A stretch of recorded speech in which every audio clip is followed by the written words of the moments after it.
পজিশনটা ভালো করছে বুঝছেন, এটা তো দেখা যাচ্ছে। সড়ক বিভাগের দায়িত্বপ্রাপ্ত উপদেষ্টা হিসেবে আমার একটা কাজ হলো মানুষের গালি খাওয়া।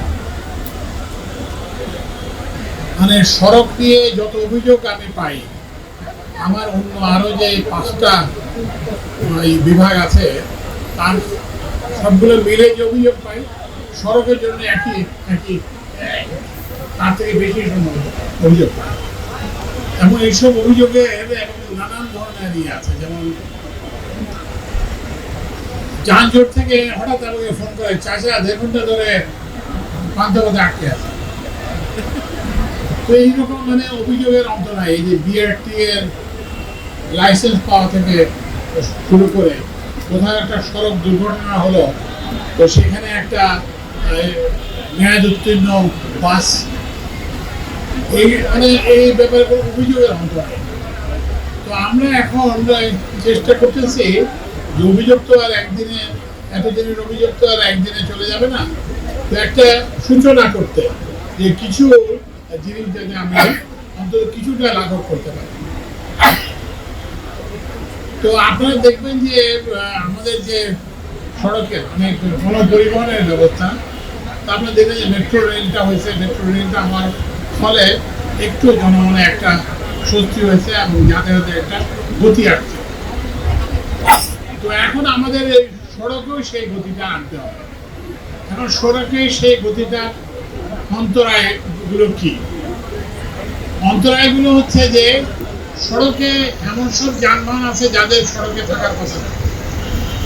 আপনারা জানেন যে আজকে থেকেই যারা মেয়াদ উত্তীর্ণ এবং ফিটনেসবিহীন গাড়িগুলোকে ইয়ে করে নেওয়ার জন্য একটা অভিযান আছে, বিআরটিএ শুরু করেছে।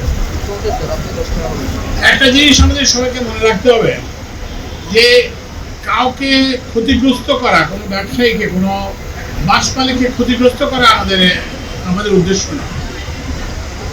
আমরা কারণ এই যে মেয়াদ উত্তীর্ণ কিংবা ফিটনেসবিহীন গাড়ি রাস্তায় থাকলে অসুবিধা কি? এটা যানজট ইয়ে করে, এবং এরা যেটা করে সেটা হচ্ছে যে অধিকাংশ ক্ষেত্রে আমরা দেখছি দুর্ঘটনার মূল কারণ হচ্ছে এইসব গাড়িগুলো। তো এই জন্য আমরা বাস মালিক সমিতি এবং তাদের নেতা শিবুল বিশ্বাসের সঙ্গে আমরা আলোচনা করতেছি। সেটা হচ্ছে যে এই বাসগুলো তো সরাতে হবে, এগুলো তো বদলাতে হবে। এই জন্য এগুলোর জন্য আমরা সরকার থেকে আমরা বলেছি যে আমরা বিশেষ রেয়াতি হারে সুদের ব্যবস্থা করে দেব, কিন্তু এই বাসগুলোকে মেহরবানি করে আপনারা নিজের উদ্যোগে সরিয়ে নেন। কারণ আপনাদেরকে বাস মালিককে ক্ষতিগ্রস্ত করা সরকারের উদ্দেশ্য না। বাস শ্রমিকদের জীবিকাতে কোনো অসুবিধা সৃষ্টি করে এটা সরকারের উদ্দেশ্য না।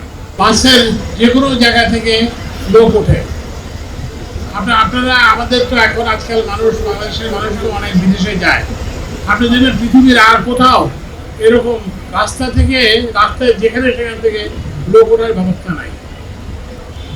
তো ওই জন্য আমরা সেই ব্যবস্থাটাতে পরিবর্তন আনার চেষ্টা করতেছি, যাতে নির্দিষ্ট স্টেশন থেকে মাত্র যাত্রী ওঠানামা করতে পারে। সেই জন্য আমরা একটা ব্যবস্থা নিচ্ছি। আমরা একটা নতুন রুট চালু করার চেষ্টা করছি। আপনি যে মনোপরিণা ব্যবস্থা করবেন, বাস মালিকরাও ক্ষতিগ্রস্ত হচ্ছেন। কারণ হচ্ছে গিয়ে এখনকার যে ব্যবস্থা, যে ওখানে কন্ডাক্টর ওই যে আপনার থেকে ক্যাশ টাকা নেয়, তো এর কতটা এটা করেন কোনো একটা কন্ট্রাক্টে দিয়ে দেয়। তো কন্ট্রাক্টে দিয়ে দেওয়ার ফলে যেটা হয় যে তো এইসব কন্ডাক্টররা এবং ড্রাইভাররা যেখানে সেখানে বাস থামায়। তো এখন থেকে আমরা এই যেখানে সেখানে বাস থামানো বন্ধ করতে হবে। এবং এটা যদি আমরা বন্ধ করতে পারি, তাহলে দেখবেন যে এই বর্তমান ব্যবস্থা নিয়ে যাতায়াতে আরো অনেকটা গতি আসবে। আরেকটা জিনিস হচ্ছে যে টিকিট কেনা। আপনি দেখবেন যে যেখানে টিকিটের ব্যবস্থা আছে সেখানে টিকিটের জন্য একটা বড় লাইন হয়। তো সে লাইন যাতে না হয়, আপনারা যারা বিদেশে ট্রাভেল করছেন দেখছেন যে টিকিটের জন্য বাস টিকিটের জন্য কোথাও কাউকে লাইন ধরতে হয় না। কারণ আপনি ওখানে যাবেন, ওখানে যেয়ে আপনি যে মেশিনে আপনার স্মার্ট কার্ড ব্যবহার করবেন এবং নানান ধরনের আজকাল তো ইভেন টেলিফোনের অ্যাপ দিয়েও করা যায়, নানানভাবে করা যায়। তো আমরা চাচ্ছি যে বাইরের দুনিয়ায় যেটা অনেকদিন আগে থেকে হয়েছে, তো সেটাই আমরা এখানে চালু করতে চাই। আমাদের একটাই উদ্দেশ্যটা হচ্ছে সড়কের গতি বৃদ্ধি করা, যাতে আপনার যাতায়াতের সময় কম লাগে।